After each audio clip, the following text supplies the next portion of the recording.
lifeblood of Pakistan. We have to stand with Kashmir in every situation. Kashmir is that beautiful poetry of God which he wrote on the geography of the land which legally belongs to Pakistan. The valley never fails to amaze the tourist. Now I request Hamza Naeem to come and express our solidarity with Kashmir.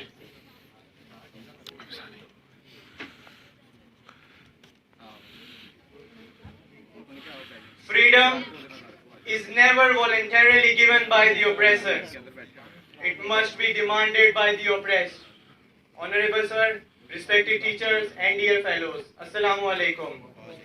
The topic on which I would like to speak today is Kashmir, the lifeblood of Pakistan.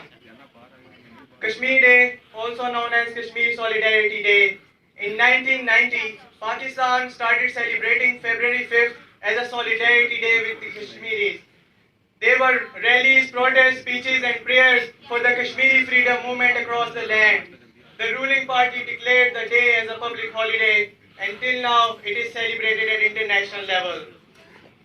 The people living in occupied Kashmir have been making efforts to breathe in the free air for the last 7 decades. The Indian armed forces interrupt their freedom and have occupied their lands forcefully.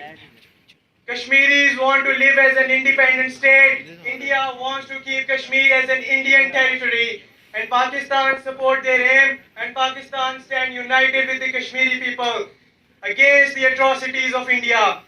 On this chaotic situation, as Sri Vidya said in her poem, weep softly, O mother, the walls have ears, you know.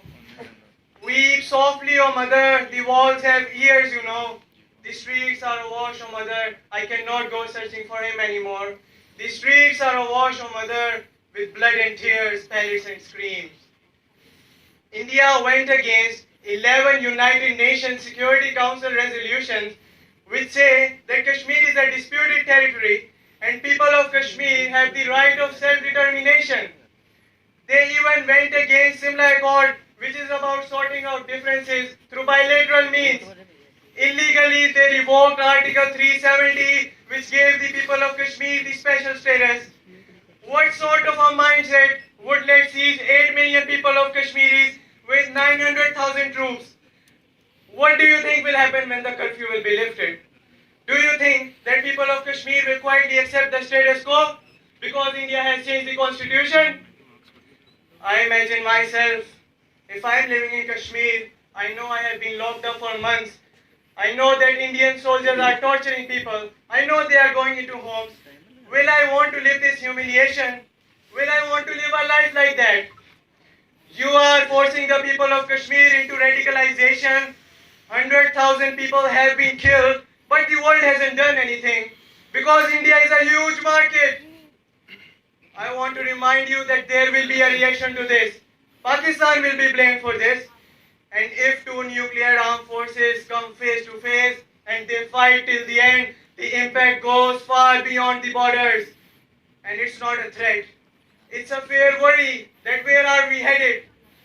And before we head in that direction, I want to remind United Nations that you are the one who guaranteed the people of Kashmir the right of self-determination. You are the one who guaranteed them basic human rights. What is the world community going to do? Is it going to appease the market of 1.2 billion? Or is it going to stand against the injustice and inhumanity? Kashmiris want to live a free life as an independent state, and Pakistan supports their aim, and Pakistanis stand united with the Kashmiri people. At the end, I would like to quote a few lines. Bodies all dusted, choices all busted, rights all rusted. The schools like barracks, the playfields like graveyards, buried all freedom lied in the backyards.